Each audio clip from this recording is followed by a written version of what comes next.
محترم ناظرین السلام علیکم۔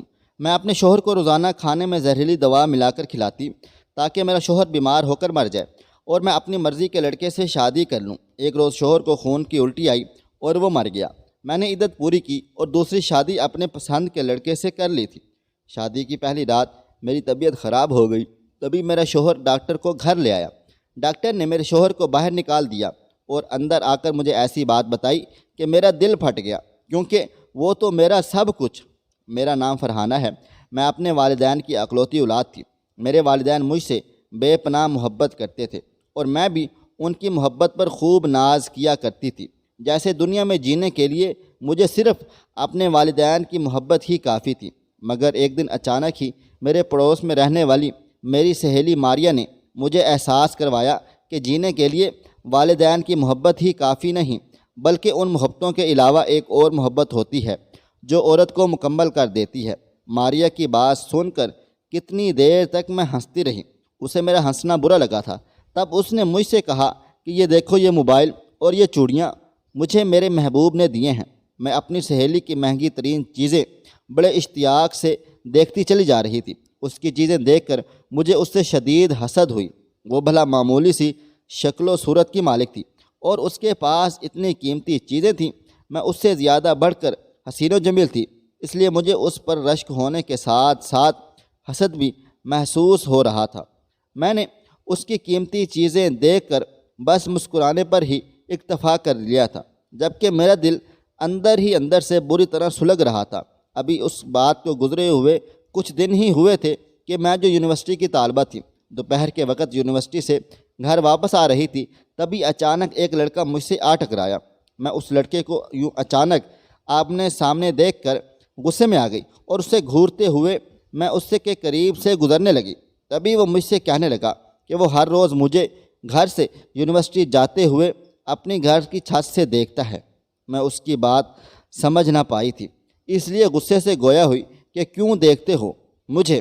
میرے سوال پر اس نے مجھ سے مسکرا کر کہا اسے مجھ سے شدید محبت ہو گئی ہے اور وہ میرے بغیر ایک پل کے لیے بھی نہیں رہ سکتا۔ اس لڑکے کی بات سن کر مجھ پر سکتہ طاری ہو چکا تھا۔ میں تو بھلا اس لڑکے کو جانتی تک نہ تھی، بلکہ میں نے زندگی میں پہلی دفعہ اپنے محلے میں اسے دیکھا تھا۔ پھر وہ کیسے میری محبت کا دم بھر سکتا تھا؟ میں وہاں ساکت کھڑی تھی۔ اس نے میری بے دہانی کا فائدہ اٹھا کے میرے بیگ میں ایک خط ڈال دیا اور وہ وہاں سے چلا گیا تھا۔ اس کے جانے کے بعد مجھے بھی ہوش آیا، تب میں گھر آ گئی تھی۔ گھر آ کر میں الجھن کا شکار رہی۔ میرے ذہن میں اپنی دوست ماریہ کی باتیں اور اس کے ہاتھوں میں موجود قیمتی تحفے ہی گھوم رہے تھے۔ میرے دل کی حالت بھی عجیب و غریب سی ہو رہی تھی۔ یہ جذبہ میرے لیے نہ صرف عجیب و غریب تھا، بلکہ خوشی کا خوشگوار جھونکا میرے اندر اٹھا تھا۔ میں کتنی دیر تک اس شخص کو سوچتی رہی، پھر میں نے اپنے دل کے ہاتھوں مجبور ہو کر اس شخص کے دیے گئے نمبر پر کال کر دی۔ وہ تو جیسے میری کال کا ہی منتظر تھا۔ میری ایک کال کرنے پر اس نے کال اٹینڈ کر لی۔ پھر اسی طرح ہم دونوں کی محبت پروان چڑھتی رہی۔ وہ مجھے دوست ماریہ کی طرح قیمتی تحفے دیا کرتا اور میں ان میں کئی بار اپنی محبت کا اظہار کیا کرتا۔ میں بھی خود کو اس سے محبت کرنے پر روک نہیں پاتی تھی۔ یوں ہم دونوں رات بھر جاگ کر ایک دوسرے سے باتیں کیا کرتے تھے۔ کبھی وہ اپنے گھر کی چھت سے مجھے دیکھتا تو کبھی میں اسے دیکھتی۔ میری دن بدن بڑھتی ہوئی لاپرواہی دیکھ کر میری والدہ مجھے مشکوک نگاہوں سے دیکھ رہی تھی اور میں زیادہ دیر تک ان کی نگاہوں کا سامنا نہیں کر پاتی تھی۔ تبھی میں ادھر ادھر ہو جایا کرتی تھی۔ میں اندھا دھند اس کی محبت میں گرفتار ہو گئی۔ سوچنے کے قابل بھی نہ رہی کہ میرے والدین میرے لیے کسی اور کو کب کا منتخب کر چکے ہیں۔ میرے والدین نے میری مرضی جانے بغیر میرے لیے لڑکا ڈھونڈ لیا تھا۔ میرا ہونے والا شوہر ایک بہت بڑی فرم میں اعلیٰ عہدے پر فائز تھا۔ وہ مجھ سے عمر میں 6 یا 7 سال بڑا تھا، مگر اس کی شاندار نوکری کی لالچ نے میرے والدین کو مجبور کر دیا تھا۔ وہ میرے جوڑ کا بالکل بھی نہ تھا۔ وہ نہ صرف مجھ سے عمر میں بڑا تھا، بلکہ شکل و صورت بھی اس کی واجبی سی تھی۔ جب پہلی بار مجھے اپنے اس اچانک طے ہوئے رشتے کا علم ہوا تو میں نے پورے گھر میں شور ڈال دیا، اپنے والدین کو صاف انکار کر دیا، جس پر میری والدہ نے مجھے خوب کھری کھری سنا دی۔ اور وہ کہنے لگی کہ تمہاری شادی وہیں ہوگی جہاں ہم نے طے کی ہے۔ انکار کی صورت میں تمہیں اپنے والدین کا مرا ہوا منہ دیکھنا ہوگا۔ میں اپنے والدہ کی بات سن کر خاموش ہو گئی اور اپنے محبوب سے بھی سارے رابطے ختم کر ڈالے۔ چند دنوں بعد میں اپنا ٹوٹا ہوا دل لیے اپنے شوہر کے گھر آ گئی۔ اس کا گھر کافی وسیع تھا، اس کے والدین بھی مجھ پر محبت نشاور کرنے والے تھے، مگر میرا دل اتنا سب کچھ پا کر بھی خوش نہیں ہوا تھا۔ میں اب تک اپنے سابقہ محبوب سے بچھڑنے کے صدمے میں تھی۔ میرا شوہر مجھ جیسی کم سن اور حسین لڑکی پا کر بہت زیادہ خوش تھا۔ وہ مجھے بھی ہر وقت خوش رکھنے کی کوشش کیا کرتا، مگر مجھے اپنے شوہر کی شکل سے ہی نفرت ہو چکی تھی۔ میں ہر وقت اس کی کوششیں ناکام بناتی رہتی اور اپنے روم میں قید ہو جاتی، مگر انہی دنوں مجھے احساس ہو چکا تھا کہ میرا شوہر جو مجھ سے عمر میں بڑا تھا وہ کافی غصے کا تیز تھا۔ کوئی بھی چیز اگر اس کے مزاج کے خلاف ہو جاتی ہے تو وہ پورا گھر سر پر اٹھا لیا کرتا۔ میں اپنے شوہر کے غصے سے بری طرح خوف زدہ ہو جایا کرتی تھی۔ کبھی کبھی تو تنہائی میں آنسو بہاتی تھی اور اپنے محبوب کو یاد کر کے روتی تھی کہ کاش وہ میری زندگی میں ہوتا۔ میری ساس چونکہ کافی اچھی خاتون تھی، وہ مجھے اپنے شوہر کے ڈانٹنے پر خوب بہلایا کرتی۔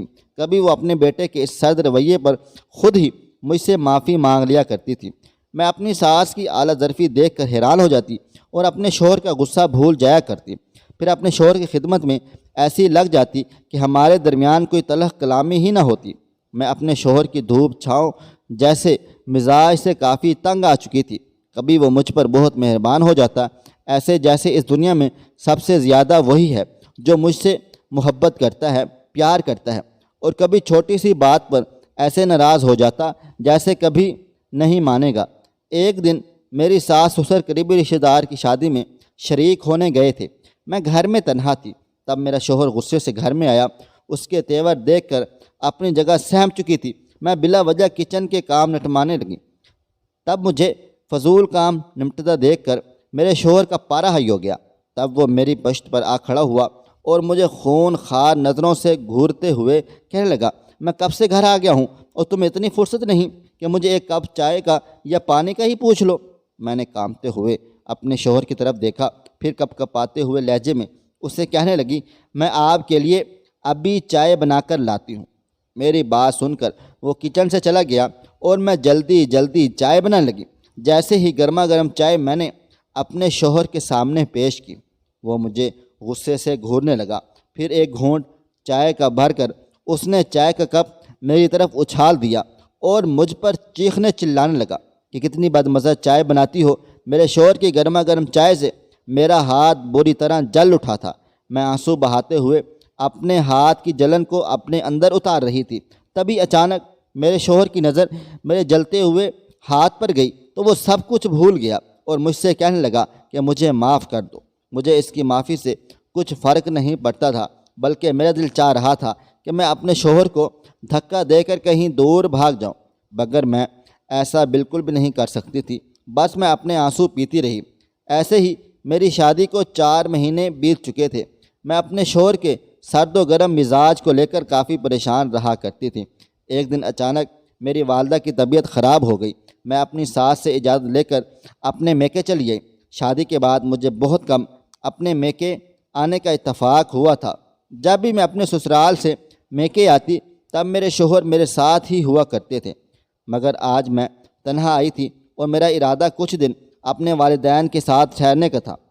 مجھے گھر میں دیکھ کر میری والدہ کھل اٹھی تھیں۔ ان کی آدھی سے زیادہ بیماری مجھے دیکھ کر ہی کم ہو چکی تھی۔ میں بھی اپنے گھر کو اور اپنے والدین کو دیکھ کر کافی خوش و خرم تھی، مگر جب رات کے وقت میں اپنے گھر کی چھت پر چلی آئی تو اچانک ہی مجھے اپنے سابقہ محبوب کی یاد ستانے لگی۔ اپنے شوہر کے غصے کو یاد کر کے مجھے رونا آ گیا اور میں سابقہ محبوب کی محبت بھری باتیں سوچنے لگ گئی۔ اسے سوچتے ہوئے مجھے نہ جانے کتنی رات ہو چکی تھی۔ میں سونے چلی گئی، پھر اکثر ایسا ہونے لگا کہ وہ مجھے یاد آنے لگتا اور میں کئی لمحے اسے سوچتے ہوئے گزار دیا کرتی تھی۔ ایک رات میرے ساتھ کچھ عجیب و غریب سا واقعہ ہوا تھا۔ میں اپنے گھر کی چھت پر بیٹھی تھی، تبھی ایک بہت بڑا سا کنکر میری طرف آیا، جسے دیکھ کر میں گھبراہٹ کا شکار ہو کر ادھر ادھر دیکھنے لگ گئی تھی۔ تبھی مجھے 2-3 گھروں کی چھت کے بعد اس گھر کی چھت نظر آئی۔ شادی سے پہلے میرا جس لڑکے کے ساتھ افیئر تھا، چکر تھا، وہی شخص میرے سامنے کھڑا تھا۔ میں اسے پہچان گئی تھی۔ کافی دنوں کے بعد اسے اپنے سامنے دیکھ کر میرے چہرے پر مسکراہٹ آ گئی تھی۔ وہ بھی مجھے دور سے ہی دیکھ رہا تھا۔ اس کی نگاہوں میں میرے لیے شکوے تھے۔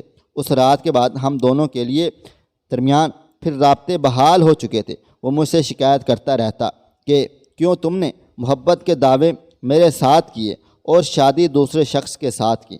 اس کے سوال پر میں نے اسے بتا دیا تھا کہ میرے والدین کو تمہارے اور میرے بارے میں علم ہو چکا تھا، اسی لیے انہوں نے میرے ساتھ یہ سب کچھ زور زبردستی کیا ہے۔ اسے میری بات کا یقین ہو چکا تھا، تبھی اس نے مجھ سے مزید کچھ نہ کہا۔ اب ہم دونوں گھنٹوں ایک دوسرے سے باتیں کیا کرتے یا پھر اپنے گھر کی چھت سے ایک دوسرے کا نظارہ کیا کرتے تھے۔ جو اپنی شادی کے بعد میں بہت زیادہ چپ چاپ ہو کر رہ گئی تھی۔ مجھے دوبارہ سے خوش دیکھ کر میری والدہ بھی خوش تھی، اور ایک دن میری والدہ کے تیور اچانک سے خراب ہو چکے تھے۔ انہیں شاید میری روش کا علم ہو چکا تھا، تبھی وہ مجھ سے کہنے لگیں کہ تم اب اپنے سسرال چلی جاؤ، تمہارا شوہر تمہارا انتظار کرتا ہوگا۔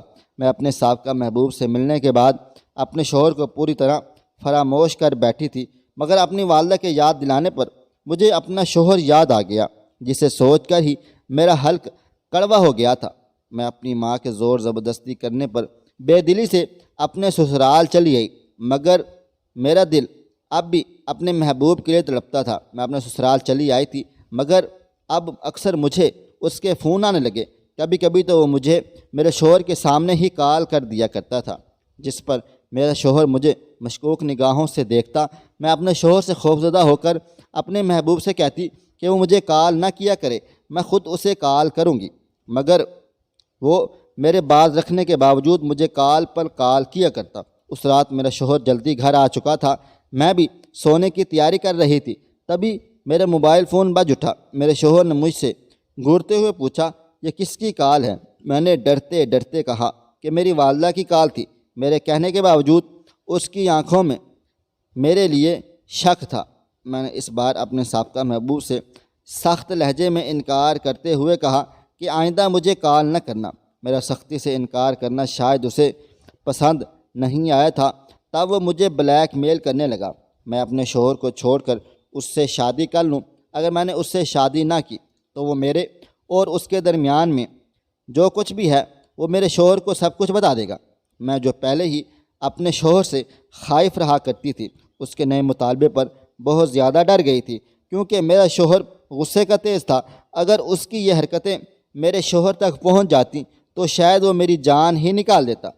میرے شب و روز اسی خوف کے زیر اثر کٹ رہے تھے، آگے کہ میری زندگی میں کیا ہوگا کیا نہ ہوگا۔ اگر میرا سچ میرے شوہر کو پتہ چل گیا تو وہ شاید میری جان لے لے گا، یا پھر مجھے چھوڑنے میں ایک سیکنڈ بھی نہیں لگائے گا۔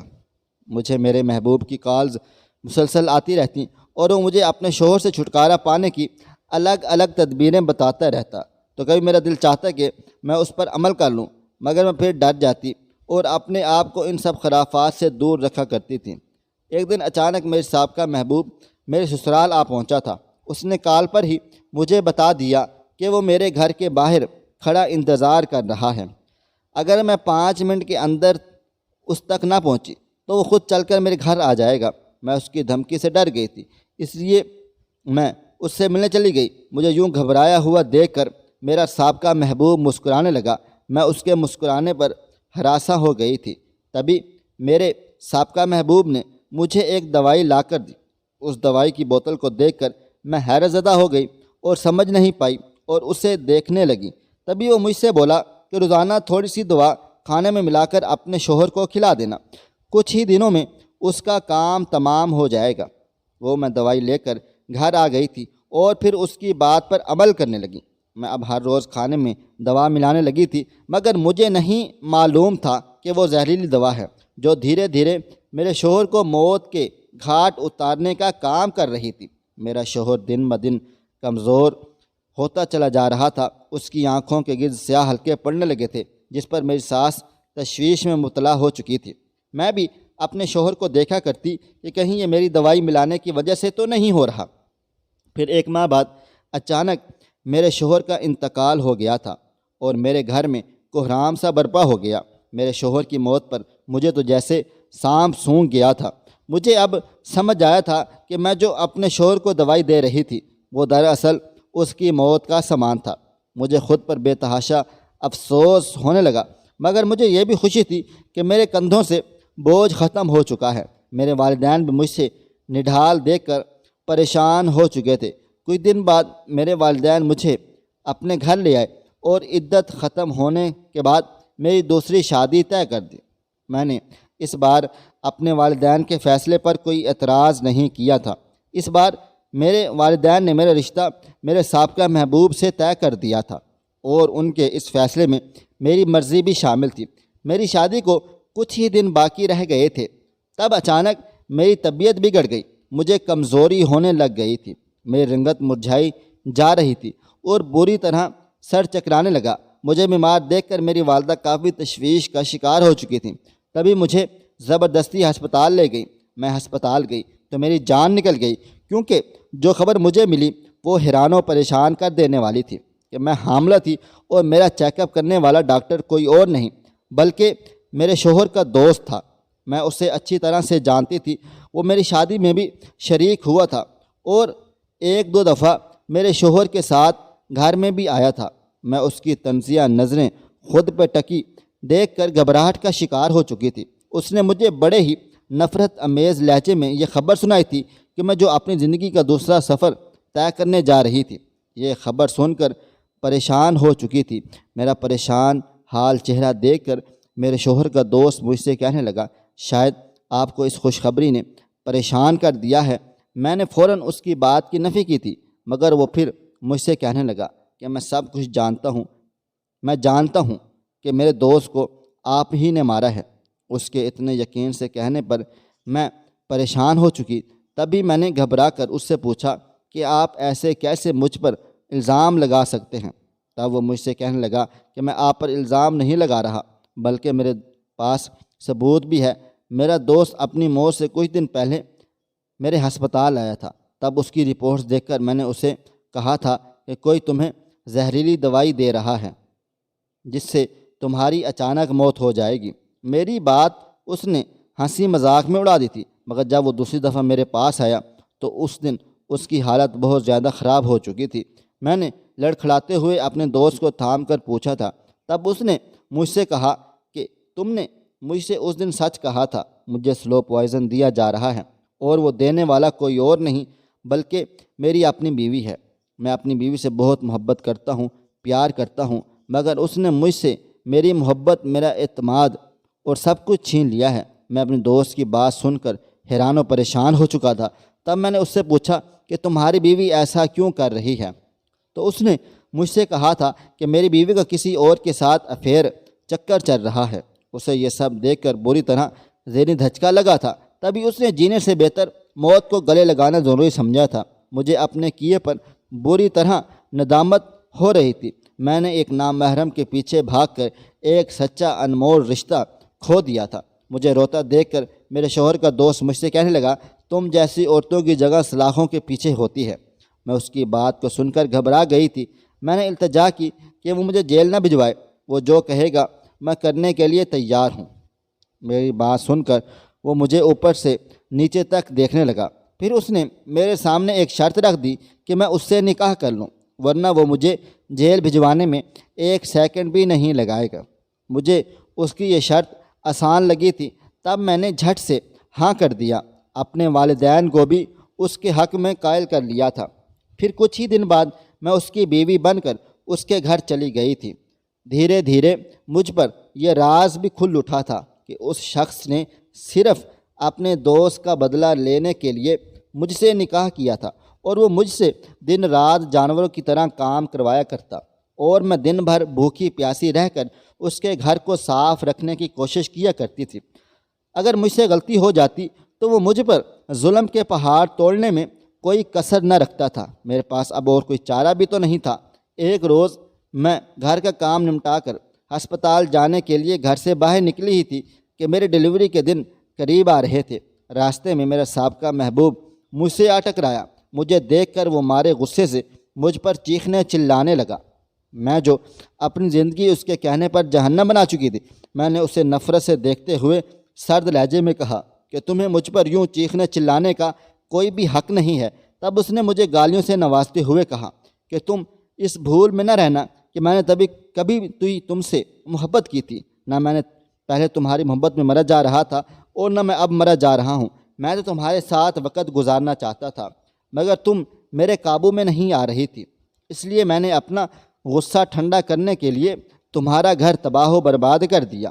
میں اس شیطان کی یہ بات سن کر بری طرح خوف زدہ ہو چکی تھی۔ میں جیسے تیسے اپنی جان چھڑا کر بھاگ گئی۔ میں جب بھی اپنی زندگی کے بارے میں سوچتی ہوں تو مجھے خود سے ہی نفرت ہونے لگ جاتی ہے۔ یہ احساس مجھ پر بری طرح حاوی ہونے لگا تھا کہ میں نے ایک خوبصورت مقدس رشتے کو ایک نامحرم کے کہنے میں آ کر آگ کی نظر کر دیا تھا۔ کاش میں اپنے شوہر کو عزت دیتی، اس کی محبت کو محبت سمجھتی، تو میرا گھر آج یوں برباد نہ ہوتا۔ کبھی کبھی اچھی چیزیں کھو دینے کے بعد ہی ہمیں احساس ہوتا ہے کہ ہم نے خود کو کتنا بڑا نقصان پہنچایا ہے۔ میرے پیارے دوستو، اس پوری کہانی کو میں ایک شعر کی صورت میں آپ کے سامنے پیش کرتا ہوں اور امید کرتا ہوں کہ شاعری سے محبت کرنے والے دوست احباب اس کو خوب انجوائے کریں گے۔ نہ خدا ملا نہ وصال صنم، نہ خدا ملا نہ وصال صنم، نہ ادھر کے رہے نہ ادھر کے رہے۔ خواہش صرف اتنی ہے کہ کچھ الفاظ لکھوں جس سے کوئی گمراہی کے راستے پہ جاتے جاتے رک جائے، اور نہ بھی رکے تو سوچ میں ضرور پڑ جائے۔ دوستو، امید کرتا ہوں کہ آپ کو یہ ہماری کہانی پسند آئی ہوگی۔ کہانی پسند آئی ہو تو اس ویڈیو کو لائک کریں، کومنٹس کریں، شیئر کرنا بالکل بھی نہ بھولیں۔ اور ہاں، اگر آپ لوگ اس چینل پر نئے ہیں تو اس چینل کو سبسکرائب ضرور کر لیں اور نوٹیفیکیشن کو ضرور دبا دیں تاکہ آنے والی کہانی سب سے پہلے آپ کو مل سکے۔ ملتے ہیں کل ایک نئی اور دلچسپ کہانی کے ساتھ، تب تک اجازت دیں۔